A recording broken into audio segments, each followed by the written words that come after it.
दोस्तों, समुद्र में उठने वाली लहरों के साथ ढेर सारी चीजें बीच पे बह के चली आती हैं। इनमें मोस्टली सामान्य समुद्री जीव या फिर इंसानों द्वारा फेंके गए कचरे वगैरह होते हैं। इसी के साथ ही कुछ अनोखी और अजीब चीजें भी बीच पे आती हैं जिन्हें आम इंसान पहचान नहीं पाते हैं, और फिर उन अजीब चीजों के बारे में जानने के लिए साइंटिस्ट से संपर्क करना पड़ता है। बीच पर मिली ऐसी सैकड़ों चीजें हैं जिनकी मिस्ट्री देर सवेर सुलझाई जा चुकी है, लेकिन आज भी कुछ चीजें ऐसी हैं जिनके बारे में वैज्ञानिकों को कोई आइडिया नहीं है कि वो चीज आखिर है क्या। तो चलिए फिर जानते हैं बीच पर मिली कौन कौन सी वो मिस्टीरियस चीजें हैं जिनकी मिस्ट्री आज तक कायम है।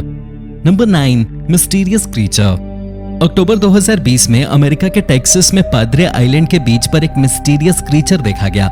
इस क्रीचर को देखने वाले शख्स ने इसकी तस्वीर लेकर एक्सपर्ट से इसके बारे में बात की, लेकिन कोई भी एक्सपर्ट इस जीव को पहचान न सका।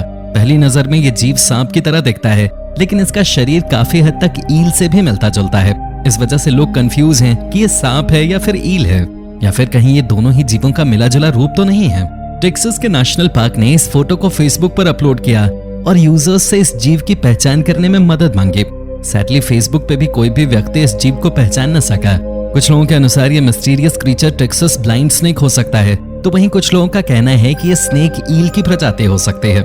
लोगों की राय से अलग साइंटिस्ट फिलहाल इसे एक मिस्टीरियस क्रीचर ही मान रहे हैं। Number 8, नरलुगा school. 1990 के आसपास ग्रीनलैंड के एक शिकारी को बीच पर एक मिस्टीरियस स्कल मिला। कोई भी इंसान इसकी पहचान न कर सका। उस शिकारी ने उस स्कल को अपने घर की छत पे रख दिया। कुछ समय तक वहीं पड़े रहने के बाद एक साइंटिस्ट मैथ्स पीटर हीडे जॉर्गनसन की नजर उस स्कल पे पड़ी। वो उस स्कल को देखकर हैरान हो गए। ये दूसरी मछलियों के स्कल्स के मुकाबले काफी अलग था। वो स्कल को अपने साथ Greenland institute of natural resources में ले आए। यहाँ आकर उन्होंने इस पर स्टडी शुरू की। स्टडी से मिले परिणाम से इस बात की जानकारी मिली कि इस स्कल में नरवाल और बेलुगा प्रजाति के व्हेल्स के कैरेक्टरिस्टिक्स मौजूद हैं। ऐसी संभावना जताई गई कि ये स्कल इन दोनों जीवों के हाइब्रिड प्रजाति का हो सकता है, लेकिन उस समय टेक्नोलॉजी के ज्यादा एडवांस न होने के कारण इसका डीएनए टेस्ट न हो सका। स्कल को यूनिवर्सिटी ऑफ कोपेनहेगन के नेचुरल हिस्ट्री म्यूजियम में लाकर रख दिया गया। फाइनली 2015 में बायोलॉजिस्ट एलिन लॉरेंजन ने इस स्कल की डीएनए जांच की, जिससे वही परिणाम मिले जिसकी संभावना जताई जा रही थी। ये स्कल नरवाल मां और बेलुगा पिता के बीच हाइब्रिड से पैदा हुए जीव का था। Number 7, dead seal colony. इसी साल सितंबर के महीने में नामीबिया के वॉल्विस बे सिटी के पास स्थित एक बीच से ऐसी खबर आई जिसने वैज्ञानिकों की नींद उड़ा रखी है। नामीबिया का ये बीच सील कॉलोनी के नाम से भी मशहूर है, लेकिन अब इसे डेड सील कॉलोनी कहा जा रहा है। इसकी वजह यह है कि इस बीच पर सितंबर महीने में अचानक ही 5 से 7 हजार सील्स की मौत हो गई। इनमें से हजारों सील्स प्रेग्नेंट थी, जिनमें से अधिकतर का गर्भपात हो चुका था। सील्स की बिछी हुई लाशें देखकर पूरी दुनिया हैरान रह गई। हर कोई वैज्ञानिकों से इस मौत के पीछे की वजह जानना चाह रहा था। अनफॉर्चुनेटली वैज्ञानिकों को खुद इस बात की जानकारी नहीं थी कि आखिर इतनी संख्या में इन मासूम जानवरों की मौत कैसे हो गई। कुछ एक्सपर्ट्स इस मौत के पीछे की वजह बैक्टीरियल इन्फेक्शन और सी पोल्यूशन को मानते हैं। Number 6, Liepaja northern forts. Liepaja northern forts का निर्माण 19वीं और 20वीं सदी के बीच सोवियत यूनियन द्वारा करवाया गया था। इसका निर्माण लाइपाजा शहर की सुरक्षा के उद्देश्य से लात्वियन कोस्ट पे किया गया था। इस किले से पूरे शहर की हिफाजत की जा सकती थी। इसका निर्माण जर्मनी से संभावित खतरे को देखते हुए किया गया था, लेकिन इस किले के निर्माण के अंतिम चरण में ही जर्मनी और सोवियत यूनियन में दोस्ती हो गई, और फिर सोवियत यूनियन ने नॉर्दर्न फोर्ट्स को रणनीतिक रूप से गलत कदम मानते हुए इसे गिराने का फैसला किया। यहाँ से सुरक्षा बल हटा लिए गए और ब्लास्ट करके इसे गिराने की कोशिश की गई, लेकिन इस मजबूत किले को गिराने में सफलता नहीं मिली। हाँ, किले की दीवार को थोड़े बहुत नुकसान जरूर हुआ, लेकिन हैरानी की बात यह है कि जो मजबूत किला ब्लास्ट की वजह से भी नहीं गिर सका, वो अब समुद्र की लहरों की वजह से टूटकर गिर रहा है। लहरों से टकराव के कारण नॉर्दर्न फोर्ट्स खंडहर में बदल चुका है। वैसे नॉर्दर्न फोर्ट्स एक मशहूर टूरिस्ट डेस्टिनेशन है। Number 5, rare octopus. इसी साल अगस्त महीने में अमेरिका के विडबी बीच पर एक अजीब तरह का जीव देखा गया। स्थानीय निवासी रॉन न्यूबेरी ने इस जीव की तस्वीर लोकल न्यूज चैनल के साथ शेयर की। रॉन को उम्मीद थी कि मीडिया वाले जीव के बारे में पता लगा लेंगे, लेकिन जब मीडिया ने कई एक्सपर्ट्स और साइंटिस्ट से बात की, तब भी इस जीव से रिलेटेड कोई पुख्ता जानकारी सामने नहीं आ सकी। रॉन ने इस तस्वीर को सोशल मीडिया पे भी शेयर किया। इस जीव ने हजारों लोगों का ध्यान अपनी ओर आकर्षित किया। कुछ लोग इसे डम्बो ऑक्टोपस बता रहे थे, तो वहीं कुछ ऐसे भी थे जिनके अनुसार ये जीव हेलिफ्रॉन अटलांटिकस था। इवन कुछ लोग तो ऐसे भी थे जो इसे एलियन प्रजाति मान रहे थे। खैर, ज्यादा संभावना इस बात की जताई गई कि ये रहस्यमयी जीव 7 आर्म्ड ऑक्टोपस है। Number 4, tiny boat. इस साल अक्टूबर के महीने में अमेरिका के लेक सुपीरियर के किनारे पर लिन बिब्यू और उनके पति को एक छोटा सा नाव मिला। इस छोटे से मिस्टीरियस नाव को देखकर दोनों पति पत्नी हैरान रह गए। उन दोनों ने जब नाव को पलटकर देखा तो उसके पीछे एक मैसेज, मैं समुद्र के सफर पर हूँ, कृपया मुझे पानी में वापस डाल दें, लिखा हुआ था।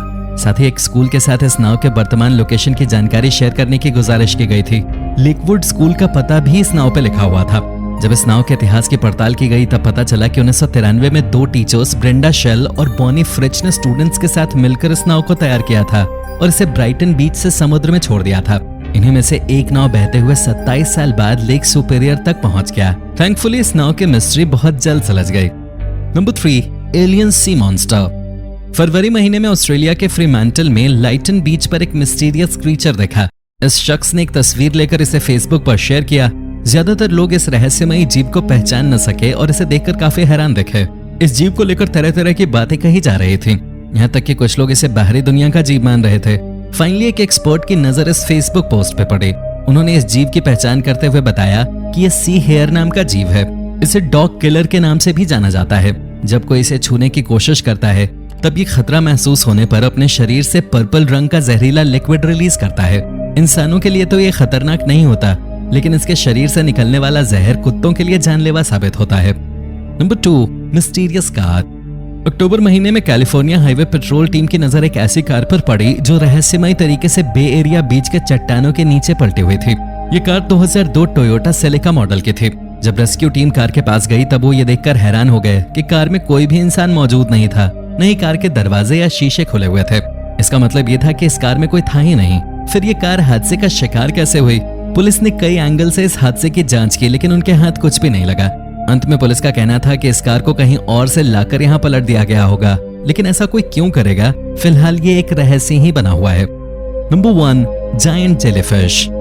जब आप प्रतिदिन कहीं जाते हो और अचानक एक दिन वहां कोई रहस्यमयी जीव आपको नजर आ जाए तो फिर आप क्या करेंगे? वेल, आपको डर तो लगेगा, लेकिन सबसे पहले आप उसकी तस्वीर लेंगे। कुछ ऐसा ही एंटोली स्मिर्नोव ने भी किया। एंटोली स्मिर्नोव रेगुलरली वैंडरबिल्ट बीच पे जॉगिंग के लिए जाते थे, लेकिन कभी भी उनका सामना किसी मिस्टीरियस क्रीचर से नहीं हुआ था। पर अक्टूबर महीने में उनकी नजरों के सामने 4 फीट डायमीटर वाला एक मिस्टीरियस क्रीचर आ गया।